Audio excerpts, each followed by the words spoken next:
Hello, everyone. It's Lisa here. And I wanted to make this brief little podcast just in light of today's events. It's February 24th, 2022. And yeah, it looks like Russia is invading the Ukraine. Now, some of you might be panicking, and rightfully so, because everything in the media is sure stirring up stuff, but that's the whole point of it, okay? I want to take you back to 1998. You need to look at what's happening today in light of what has happened previously, okay? In 1998, Bill Clinton was about to be impeached. The morning of his impeachment, he declared war on Kosovo because Slobodan Milosevic was invading Kosovo and doing all this ethnic cleansing, okay? Now, the reason that happened was they had to save Bill Clinton's job because a president cannot be impeached during wartime. So when he declared war on the morning of his impeachment, it postponed his impeachment. And then later on, everybody just kind of threw the idea of impeachment out the window for some reason, all right? Now, at the same time that Milosevic was going into Kosovo, everybody, the eyes of the world were on Russia and the Ukraine, okay? But what was happening in China at the same time was very interesting. China was doing training drills, training exercises, because they were preparing to invade Taiwan. This is in 1998, okay? If all this sounds familiar, it's because it's been what's been going on for the past month in the news. So China was wanting to invade Taiwan. However, supposedly in the end, they said they decided not to invade Taiwan because there were Winter Games going on there. And of course, their Winter Games have been going on there in the past month as well. Now, we went through the whole Kosovo thing, quashed that down with Milosevic. Milosevic was found dead shortly thereafter, executed. Now, a few months after that, in 1999, Clinton pulled every string he could, and he fought like the Dickens to get China accepted into the World Trade Organization. Even though China did not then, nor have they complied with all of the conditions to be included in the WTO. They do not have the private-owned manufacturing companies to make them eligible for the WTO, because most all of their industry is owned by the government, okay? And now it's been almost 30 years and they still haven't complied. But now they own too much and nobody wants to hold them accountable to comply or oust them out. But they're too powerful now economically. Now, come back to today. And today we had a couple of weeks ago, 2.5 weeks, 3 weeks ago, started hearing all of this about Ukraine. And I went, what's going on with China? Because in the order, they call Russia yogi, and it's a slur. Yogi is a dancing comical bear. They do something in Russia when they want to do something elsewhere because the eyes of the world will go to Russia or to us. And I've been going, what's been going on with China during all of this?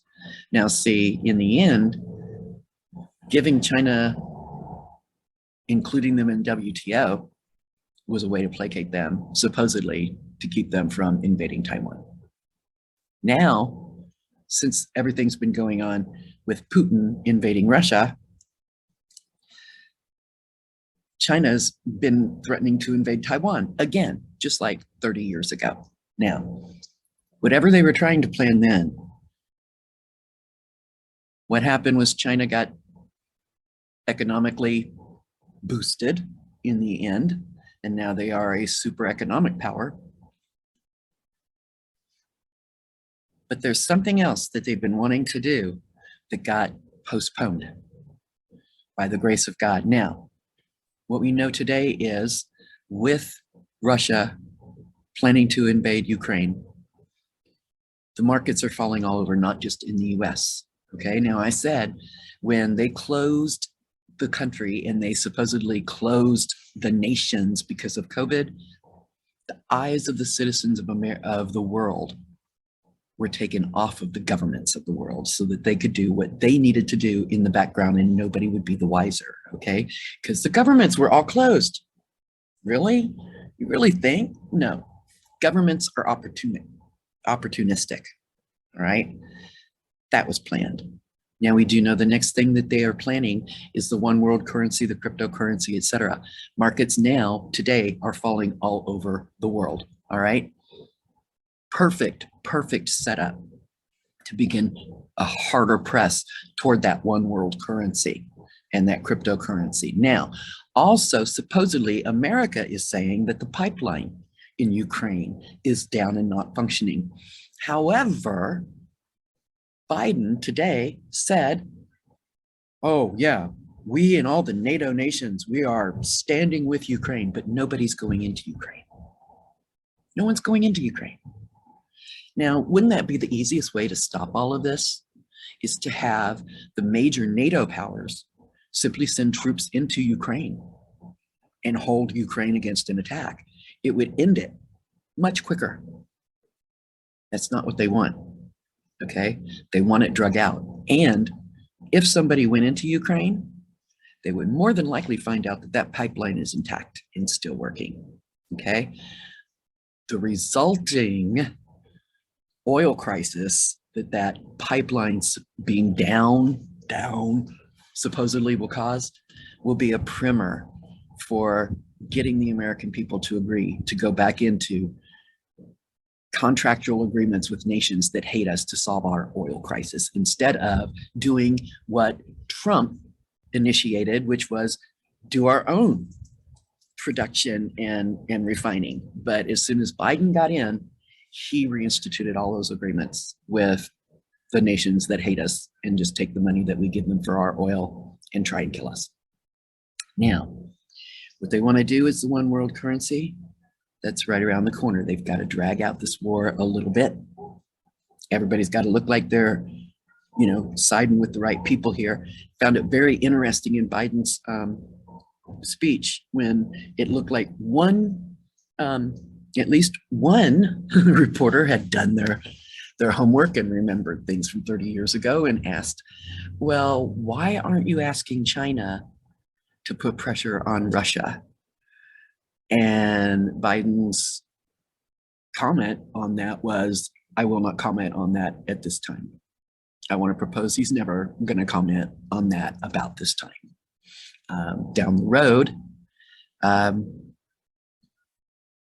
Russia, the dancing bear, is going to get blamed for what earth-shaking change comes to the rest of the world, and they're going to take the blame for it.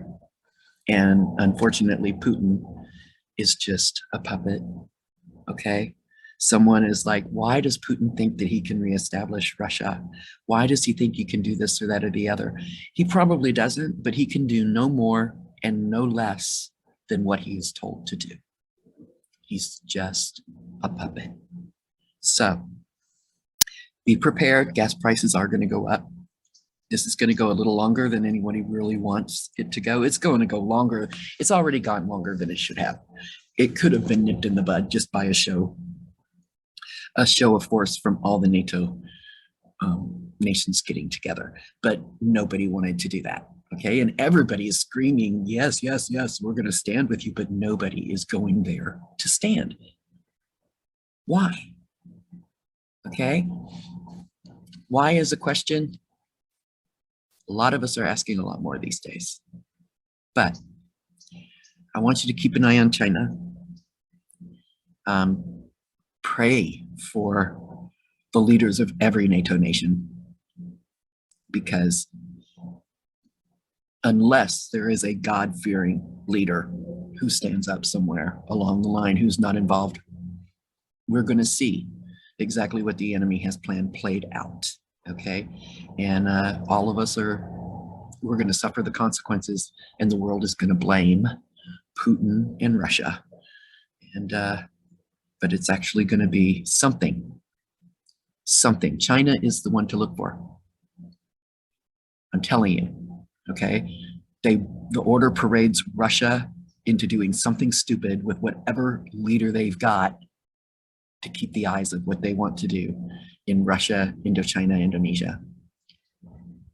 So that's just a little tidbit here to share, a little insider knowledge from the order. Now there's another thing that I wanted to touch on, and that is I was watching an article or watching someone talking about Biden wanting to make sure everybody gets vaccinated and then gets booster shots every year. And sometimes I just remember things from when I was growing up. And I remember being at a meeting. I was still young. I was a teenager, which meant you observed and you learned. You did not speak. You could ask your controller, your handler, questions afterwards. The very first time that I heard the term smart used to describe anything other than an individual was smart medicine. And this was back in the mid, like 75, 76. And I listened to them talking about excitedly about smart medicine and what they can do with smart medicine. And I didn't quite grasp it. So afterwards, I asked my handler, I said, so what is smart medicine? And he said, oh, that's one of our aces in the hole. He said, that's where we can decide what we want to put in or take out of a person using medicine. Or we can decide what groups we want to take out using medicine. And I thought, that's really interesting that we now have leaders that want to establish a national vaccine and booster for a outbreak that claimed so few victims globally, and for vaccines that even pharmacists who know the chemistry of it are saying, hey, we don't agree with the medicine in these vaccines, and we hate. My pharmacist asked me actually over the phone, and I got really scared for him. He was looking at all my medications. We were just kind of going through, and I said, are there any interactions I should be aware of? And so he was sharing those with me, and then he paused and he said, you didn't get the vaccine, did you? And I said, no. And he said, good.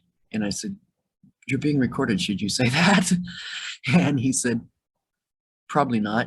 And there was a long pause. He said, but if anybody's listening, I don't agree with the science of it. There are a lot of us pharmacists that don't agree with the chemistry of it, and we really resent being forced to give these vaccines as part of our job. And I thought, wow, that says a lot. But now they want to make it to where everybody has to have it and get a booster every year for something that's on the decline? No, and it's not going to decline. There's going to be another variant. They've been waiting to try and get that variant to do what they want it to do. It's been amazing with every derivative of the vaccine that's supposed to attack a certain variant that's developed of COVID. It seems like a different group ends up getting damaged by that recent vaccine. I mean, even athletes that started having cardiac episodes after receiving vaccines because they all got vaccinated because they could not play their respective sports, okay? You had another vaccine variant that seemed to hit the elderly, another one that seemed to hit the young. And then you had, supposedly a variant of the virus that was attacking everybody, vaccinated or not. But they're still trying to develop the one variant that's going to get rid of the sucker populations. And the sucker populations are those populations in the world that take more resources than they give. Third world countries, and many third world countries will never recover from COVID. Never. They were forced to shut down by the World Health Organization. Even those countries where they took some derivative of quinine every day and had less than 0.11% number of cases in their nations, but now they were shut down for so long, they will never recover financially. Okay, Ethiopia, never. Third world countries, they were hit the hardest, but they take the most resources and give the least back. And that's what they need to do to get rid of sucker populations, the old, the infirm, and the sucker, the third world nations. COVID did some of that, but it did not do enough. And they need to take out more of the population before they can institute the world order that they want. So we're in this process, and you could have just heard all of this and go, oh man, what are we going to do? This is scary. This is terrifying. Well, it doesn't have to be, because there's only one who holds the hands of time, and that is the Lord God Jehovah himself. And we serve him. And all of the enemies of God, all the enemies of Christ, think that they're working their plan with everything that's going on in the world today. But they're simply fulfilling prophecy, okay? They're just too deluded to know that they're pawns. But thank God we are not pawns, all right? We are all priests. We are the chosen generation, the royal priesthood. We live in an exciting time. Yes, it can be scary.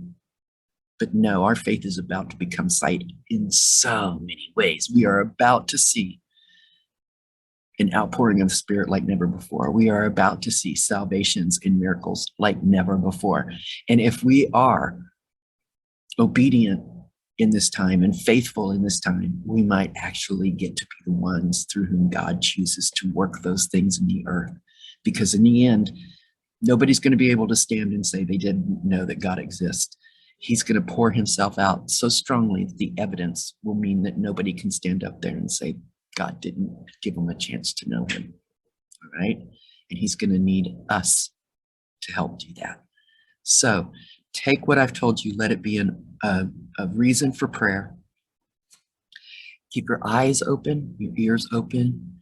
Continuously pray for discernment in what God would have you do in this hour. All right? Prepare for yourself, but also prepare for others, because we need to have resources for those who are going to go without. So if God tells you to stock up on groceries, do it not just for your family, but for those around you, okay?